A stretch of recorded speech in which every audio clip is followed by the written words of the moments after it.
Tell me, is it whack up in the air? Rapping scattered off the gear. I can map him, yeah, yeah. It's like a tracker, get distracted, send him back like in the mail. Not a fraction of them real. Catch him lacking, run the drill. Running through the shit like a motherfucking dage.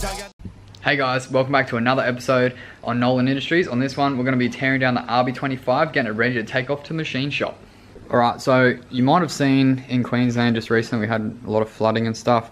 And yeah, all this brown stuff is where the water's come through my shed and washed out the other side. It was like an actual raging river. If you follow me on Instagram, you would have seen the full-on river coming through here and out the little gully there. And around the side there, it was just like a full-on waterfall. But you can see how much water's come through here. Luckily, nothing on the ground is anything that's going to matter. Kind of didn't wreck anything, which is great. So I'm going to push the 180 back a little bit, have some space to pull this apart.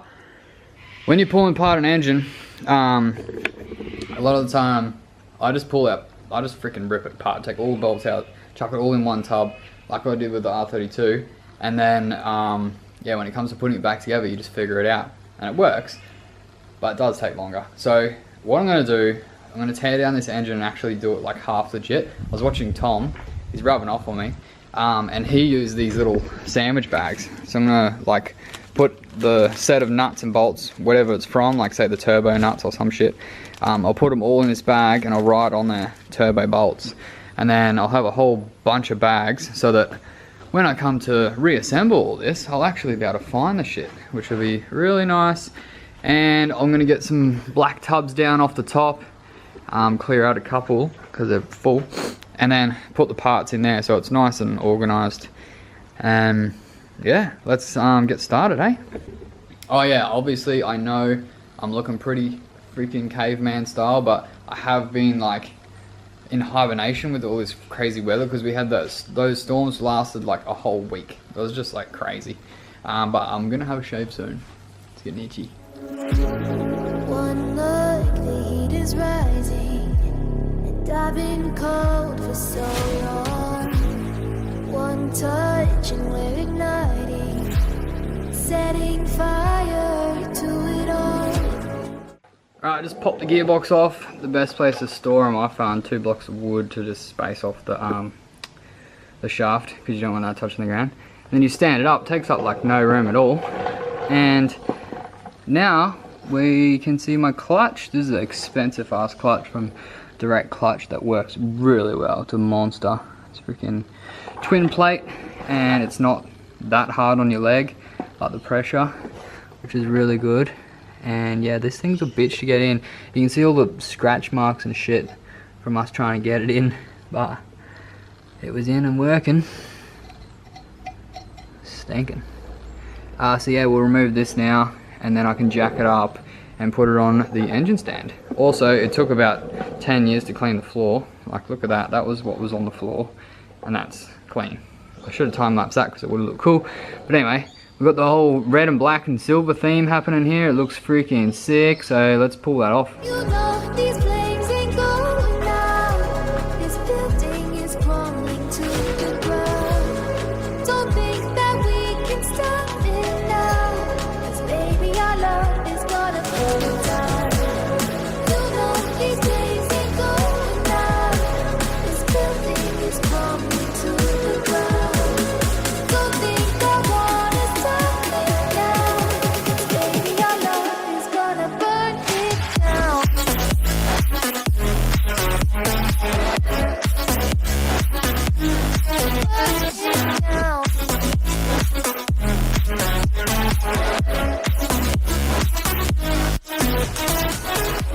Alright, so we got it on the stand. That actually worked out really nicely. I have the exact right size bolts to go in here, which is nice. It's hard to have long bolts in this world. But anyway, that is nice. I got that problem last time. I didn't have any bolts. Found some. Done. If you bolt it to the block first and then you just slide it straight on, then you can just drop the weight down and catch it with the wheels. That's the easiest way to do it if you can. Sometimes you can't. What I'm going to try and do is, obviously I've got to pull everything down on this and take away the head and the block to the machine shop, get them to do their tests and machining and get it ready to reassemble. But But what I'm going to try and do is remove like the hot side all in one.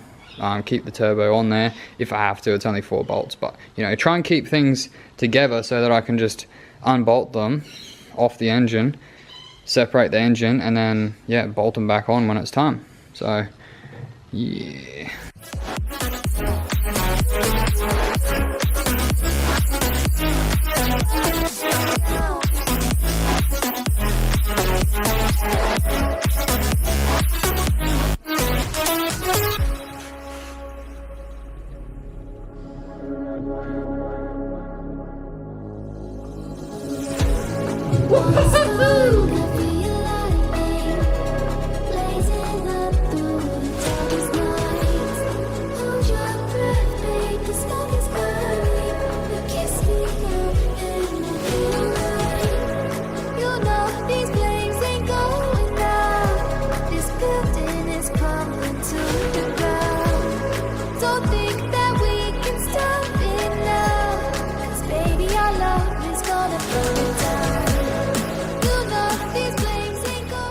Yeah, finally got to use my harmonic balancer puller set for the first time ever. So it comes, this is so handy. Growing up with Dad, far out. Dad never bought a tool in his life. He would use his basic spanners and sockets and, you know, your basic tools, but no like specialized tools like this, like a puller. He would always want to make his own tools, which is cool. Once you make them, then that's great if you know where they are. So he'd make a tool out of steel and like weld some shit up like to make this exact puller, but not as nice. And then he would lose it, and then every time you need to do it, he would make it again. But I think he enjoys making tools. And anyway, I'm not about that, so my time's worth more to me than money going to buy the part. So I've got this harmonic balancer puller. I've had it for a while. I finally get to use it, and it's freaking sick too. So you there's 2 threads in your harmonic balancer, and you find some bolts. It didn't come with the right size bolts, but you find 2 that fit in there. I tapped out the threads to make it nice and schmick, and then you get a rattle gun and you wind this in. I started with the hand ratchet just to get it going, and then once I felt it coming out, I use the rattle gun, pop pop pop, and off it comes. Now this thing is a bitch to get off if you have anything other than that. So that was nice and easy. I'm starting to get like a nice little bucket of parts just here. I'll take that off obviously, but I've got a bit of parts in there, the exhaust manifold and the intake plenum, exhaust and front bar and pieces over here. But we're getting down to the freaking cool part. This is about as far as I've gone on my own engine.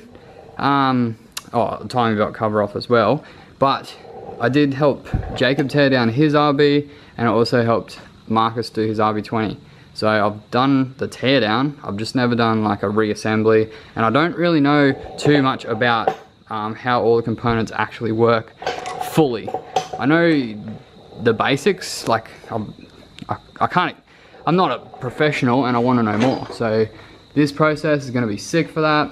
I'm going to learn, you're going to learn, and yeah, so in this episode I'm just going to finish taking off this front cover, separate the 2, obviously rocker covers off, and then yeah, get it in the back of a ute somewhere at some stage and send it off to the machine shop. Just had the craziest day, like, you know, all that rain we had and that, and our property's on a hill, so just the cleanup has been crazy. It's so much work doing the cleanup. But I'm so glad that I still had a little bit of daylight left to come down here and do some work on the freaking RB25, because man, I love this thing. Like, it's just sick. It's going to be sad to have different rocker covers though, because I am going to get these changed and get something else on there. If you have any cool ideas, definitely put that in the comments below, because I may look at hydro dipping again. It worked freaking awesome. It's a really good idea, the hydro dipping. If you haven't seen it, Google that, sick. And depending on a few things, I may get it like airbrushed professionally, but for the cost of it, you can get hydro dipping and it's like the same shit, just not as custom. So we'll see how we go with that. But put your comments in the description below. That's not how you say it. Put the comments in below and let me know a few ideas. and yeah, see where that takes us. I've got a few ideas myself, but yeah, love to hear from you guys. And yeah, I just want to say thanks as well for all the comments from all the previous videos. You guys have been really cool in the comments, helping out with a heap of things, keeping me motivated and ready to make more videos. Anyway, that's enough talking. Let's get back into stripping this down. It's just different. Yeah. La la la, la la la. Keep that in there if you want, G. I don't mind. Yeah. The addiction of mine of liquor is sick and divine. It's twisting my words into lies. I'm spiritual with sacrifice. I'm taking a soul to keep minds. I feel so alive. The blood in my eyes is also in yours. What you living for? Shit, I take your life. Maybe I should. Are you down the ride? Do you want some more? Cause I got it all. The lights, the camera, the action, the bad. But you say that she love you, she acting the drugs. The money, the power. Told you what is ours for life. Look at me, you coward. Distractions are minutes to hours and times of the essence. Don't tell me you doubt it. You know that I'm about it. Just down it. Your future is here. Look around you. I got you. Can't open your eyes. You are blinded with drink. Smoke, crush, love, yeah. Take a look around yourself and call out all the fake cunts. That's why I drink, smoke, crush, love. I could do this every night. I'm so in love with feeling numb. Whoa, yeah. Whoa.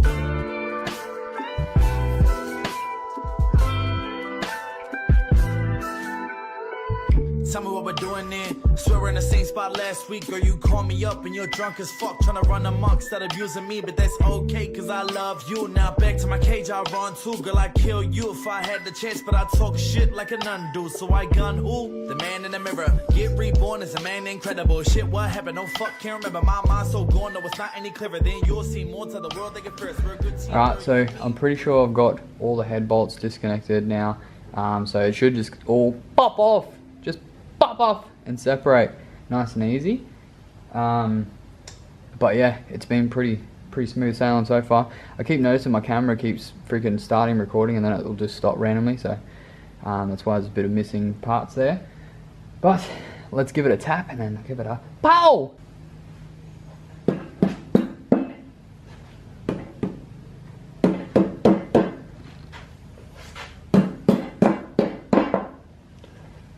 She's loose. Are you ready?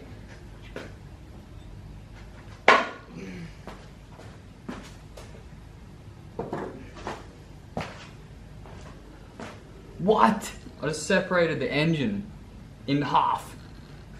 So the head gasket is here, and I don't know how to tell if that's a stock head gasket or not. Alright, so we separated it. That easy. That easy. The head gasket, I don't know how to tell if that's a stock one or aftermarket, but apparently that's the original head gasket. Let me know in the comments if you know how to tell. There's a marking on here that says 3TA. That's about it. I think maybe these steel rings might tell you, but I really don't know. But down here, you can see the top of the piston, and you can see the gap around the circle. That's where your ring sits, and if it's worn out, you'll get the blow-by coming past there. It's still got the scorching on the side of the cylinder head. Is it a cylinder head? I really don't know anything here. I'm supposed to have someone here teaching me, but I really got no idea. But I will be learning in the reassembly stage. I'm pretty sure I'll learn a lot then, because we're going to take all these pistons out, get them all checked, and put them back in if they're all okay. But yeah, if you guys know what you're looking at, let me know in the comments, because I really don't. I just know that it all looks like there's no issues, like no major issues, which is good. The only other engine I pulled apart was the LS1, and if you've seen that episode, that was not a good first time pulling an engine down. Holy shit, that was crazy. But yeah, the heads here, all looking pretty and all nice, all shiny and all lubed up and everything. I accidentally started undoing these bolts in there, and yeah, I don't need to undo those. They're just like a little cap to go for the gallery or whatever. But yeah, the I should flip that over and have a look underneath and see what the valves underneath are like. But how cool is this? The only last thing to do is, yeah, pull this down, pull the pistons out, and do that, spin it over and drop the sump off. But I'm going to save the sump part and it's exploring inside of there for the next episode, because this one's been going for a while now. I haven't had shit all time, and yeah, just a lot of stuff going on, so, which is great. It's nice, but YouTube videos are a little slower at the moment. Hope you guys are enjoying what I have been putting out, and I'm wrecked. I'm going up to have some dinner to see the fam. But yeah, thanks for tuning in and watching another episode of the RB25 Teardown, and I'll see you guys in the next one. Don't forget to like, comment, and subscribe, and write potato if you made it this far. Catches. We're a good team, girl, you and me, girl, can't you see? I'm on my knees, you say fuck up, I ain't listening. Now I'm 6 feet deep, and there's no turning back. My life's not planned, and it's never on track. What you know about that? Yeah. What you know about that? Fuck. Whoa.